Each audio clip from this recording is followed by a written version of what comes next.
Президент фармони даъваткунӣ ба хизмати ҳарбии ҷавононро ба имзо расонид. Ягон кӯдакҳои хонара танҳо ба садик мебарӣ ё ба мактаб мебарӣ миёрӣ. Ин саволта дар ягон канали деҳқон тижеи битӣ хубтар мешавад. Бахшида ба омади моҳи шарифи Рамазон хушхабар аз ширкати дорувори Шифо Фармо барои шумо.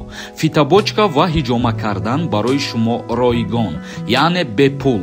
Метавонед худро номнавис кунед. Инчунин доруҳо бо нархи арзон барои зиёд кардани риш ва мӯи сар, доруҳо барои сангу намаки гурдаро нест кардан ва нест кардани простатит. Ба рақамҳои рӯи экран дар тамос бошед. Ассалому алайкум ба ҳама тамошобинони барномаҳои канали Юристиҷаи барномаҳои Сорбон Сафаров. Тамошобинони азиз, ҳатман дар видео лайк бимонед ва то охирша тамошо кунед. Ахбороти нав. Фармони президенти ҷумҳурии Тоҷикистон муҳтарам Эмомалӣ Раҳмон барои даъвати ҷавонон ба артиш дар ҷумҳурии Тоҷикистон ба имзо расид.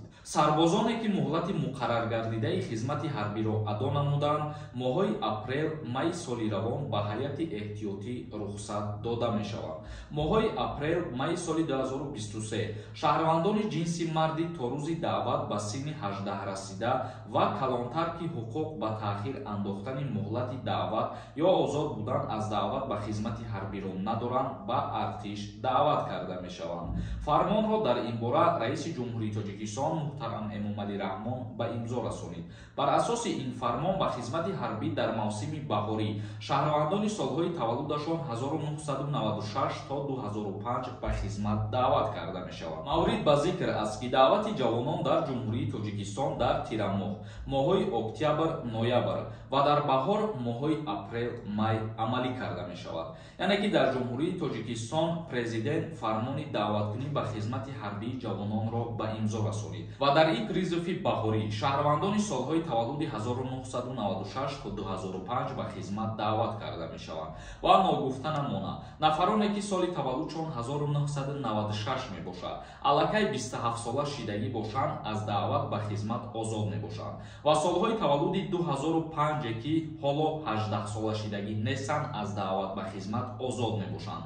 Дар иҷа моҳҳошам ба назар мегиранд. Ба ҳамин хотир хитон хуб ҳисоб кунед, моҳ то ки пирра расидагӣ бошад, баъдан ба хизмати ҳарбӣ даъват карда мешавед. Тамошобинони азиз, ин буд як ахбороти нав ба маълумоти ҳамаи шумо расонидем. Акнун ба хондани комментарияҳо машғул мешавем. То охирша тамошо кунем, то ба саволҳои хитон ҷавоб бигирем.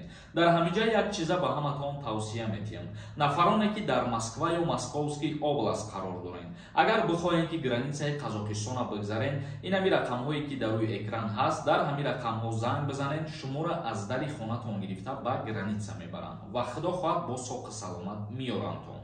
Солиев нависонда: ассалому алайкум акаи Сорбон, як савол. Ма граница бирам, дар мигратсиони картам частни кунам, регистратсия яксола кардам метавонам, шутоби бе патент гардам. Ма дар хона шофёрам, ба ҳамин хонаи кор мекунам, регистратсия мекунанд. Илтимос ҷавоб диҳед. Бародари азиз, ты худат гуфтаест ки шофёрӣ кор мекунӣ, вале ты тоқа ба регистратсия гашта наметавонӣ.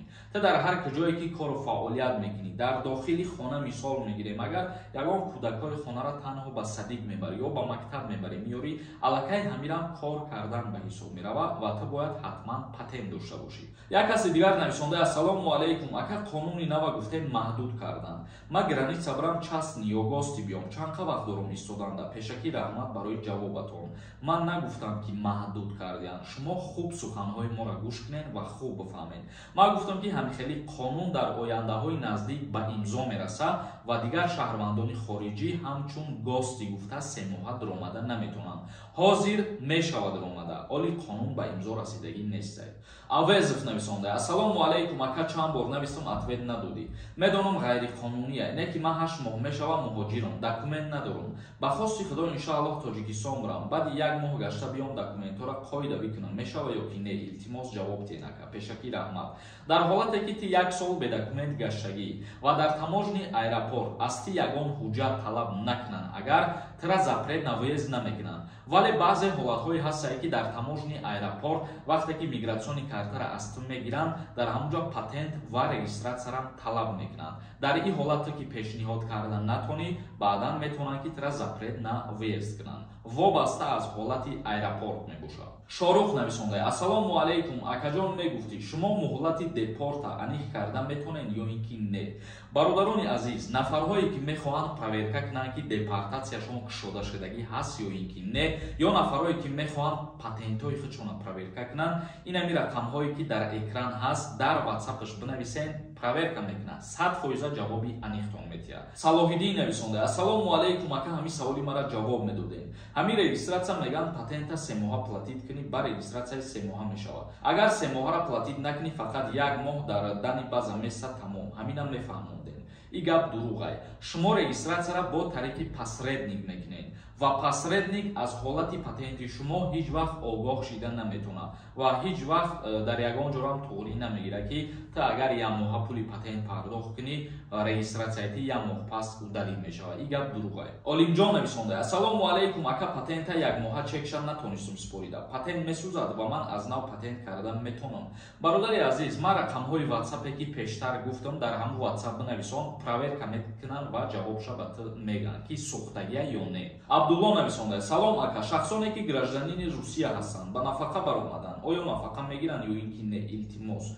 бале, нафароне ки шаҳрвандии Русияро доранд, вақте ки гражданини Россия бошанд, бале, дар ин ҳолат нафақа гирифта мешавад аз ҷониби Федератсияи Русия. Тоҷикон Тиҷей нависонда: ака илтимос ҷавоб де, барои дастсафка чӣ хел патент кунем? барои дастсафка ту патент мекунӣ, яъне ки рабочий, мигратсиони картаи работа қайд мекунӣ, патент мегирӣ, кор мекунӣ, тамом. Тоҳирова нависонда: салом ака, ман барои ҳиҷома занг задам, дурӯғ ай, гуфтанд ки занҳоро намекунем. баъд аз 3 минут пас занг зада аз номери дигар кас гуфтанд ки ҳиҷома мекунем, гуфтам ҳо, номери як занро метем, занг бизан, гап зан, гуфтанд чӣ хел фаҳмем? ягон гапи безеб нагуфтиян, яъне шумо зан модар ки ҳастен, ба шумо номери занак додиян ва занак бо шумо ҳамсӯҳбат шидаед. ман нафаҳмидам мақсади гапи шумо, проблемаи шумо дар чие? Шукуров нависондай: ака юристӣ хондагӣ? бале, соли 2013 дар донишгоҳи Миллии Ҷумҳурии Тоҷикистон факултети ҳуқуқшиносӣ дохил шидам ва хушбахтона соли 2018 бо сари баланд хатм кардам. як каси дигар нависондай: салом алейкум, сози ака, ман дар Россия таҳсил мекунам. агар маро аз коллеҷ хориҷ кунанд, ман метавонам дар Россия кору зиндагӣ кунам. ман 16 сола ҳастам. оё ягон роҳ ҳаст ки дар Россия кору зиндагӣ кунам? Мутаассифона не. як каси дигар нависондай: салом акаҷон, ҳозир картошка бикорем мешавад? ҳозир вақтча? ин саволта дар ягон канали Деҳқон тижебити хубтар мешавад. Маҳмадиев нависондай: ассалому алейкум, акаи сорбон, ман 5 рӯз дер аз муҳлат патента споридам. патенти ман маҳкам шудааст ё ин ки не? вақте ки 5 рӯз пас меспорид, бале, аллакай патент месӯзад. бародари азиз, дар муддати 1 рӯз ё ки 2 рӯз фикр мекунам аннулировать намешавад. тамошобинони азиз, ба ҳамин видеои имрӯзара ҷамъбаст мекунем. то барномаҳои оянда, худованд ҳамаи мо ва шуморо нигаҳбон бошад.